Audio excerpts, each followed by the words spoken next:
रही थी कल की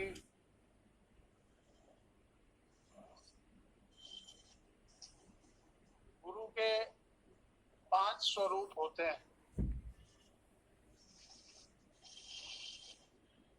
शक्ल के बारे में बात हो रही थी, मूर्ति के बारे में बात हो रही थी।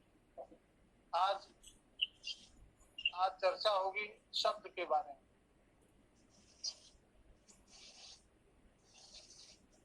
ये शक्ल और शब्द ये दोनों साकार हैं। इनका काम है अपने इष्ट की उपस्थिति का बोध।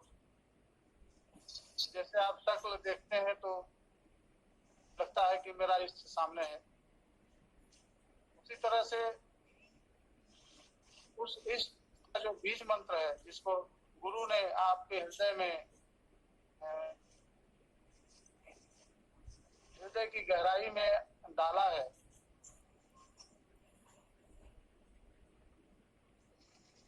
वो शब्द है। और जब भी उसका आप नाम लेते हैं तो नाम के साथ उसकी उपस्थिति का बोध होता है। जैसे मान लीजिए आपका कोई स्वजन आपके पास नहीं है और आपने उसका नाम लिया तो उसके होने का एहसास होता है, बस ऐसा ही।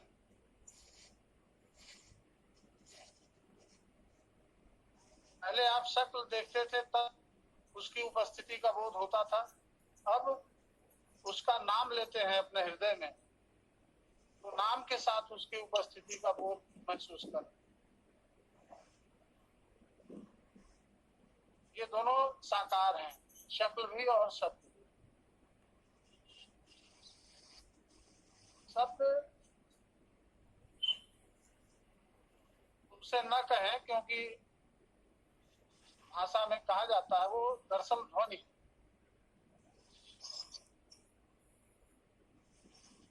वो निराकार सत्ता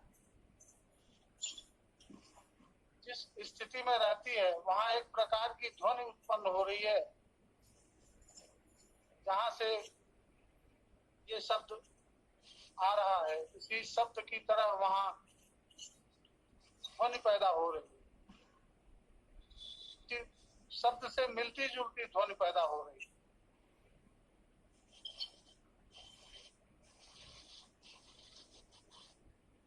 ये शब्द धुर से आ रहा है।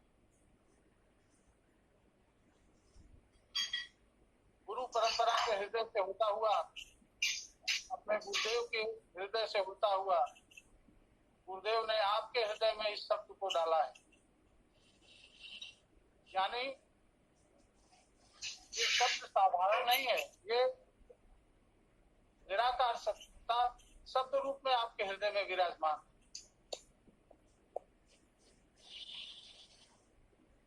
जब इस शब्द को आप इस तरह महसूस करेंगे तो इसका लाभ होता है।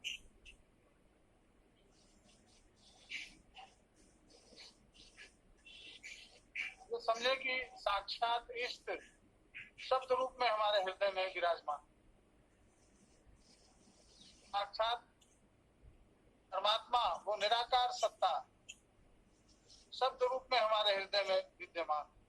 तो जिस तरह का भाव आप सोचेंगे, जिस तरह का भाव उस शब्द के साथ आप रखेंगे, उसी तरह का लाभ आपको होगा।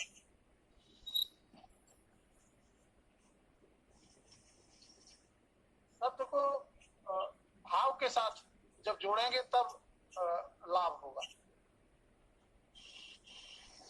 ऐसे ही आप राम राम या ओम ओम कहते रहिए वो मैकेनिकल हो जाएगा, उसका लाभ नहीं होगा, उसमें से रस नहीं आएगा। और मन का एक गुण है कि मन जहां से रस आता है, आनंद आता है, वहीं पे मन एकाग्र होता है। बहुत से लोग कहते हैं कि ध्यान नहीं लगा है, हम शब्द को कहते हैं लेकिन हमारा मन भटक जाता है। वो इसीलिए भटक जाता है कि शब्द के साथ जब हम नाम लेते हैं अपने इष्ट का, तो नाम के साथ नामी का गुण भी होना चाहिए। जैसे आप अपने किसी स्वजन का नाम लेते हैं तो उसकी पूरी एक छवि आपके सामने आ जाती है, तो उसके होने का बोध होने लगता है नाम के साथ। उसी तरह से जब आप अपने इष्ट का नाम लें उसके होने का एहसास हो, उसके उपस्थिति का बोध हो।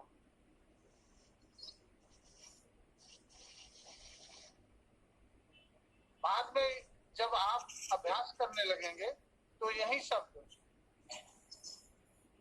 खत्म हो जाता है और भाव रूप में आपके हृदय में प्रकट हो जाता है। सिर्फ भाव बचता है, शब्द गायब हो जाता है। हमारी जो यात्रा है वो साकार से निराकार की ओर है। तो साकार का पहला पड़ाव हो गया शक्ल, दूसरा पड़ाव हो गया शब्द। जैसे जैसे सीढ़ी पर आगे बढ़ते हैं, पीछे वाली सीढ़ी छूटती जाती है। बस वैसा ही है। शक्ल छूटा तो शब्द पकड़ लिया, और शब्द जब छूटेगा, जब शब्द तभी छूटेगा जब आप शब्द को भाव के साथ कहें, तब शब्द छूट जाएगा और भाव प्रकट हो जाएगा। इसको तुलसीदास जी ने लिखा है, बिना भाव रिझे नहीं तुलसी, बिना भाव रिझे नहीं तुलसी नंद किशोर। यानी ये तीसरी अवस्था है भाव की। अब आज इतना ही। दूसरी मीटिंग में हम भाव चर्चा करेंगे।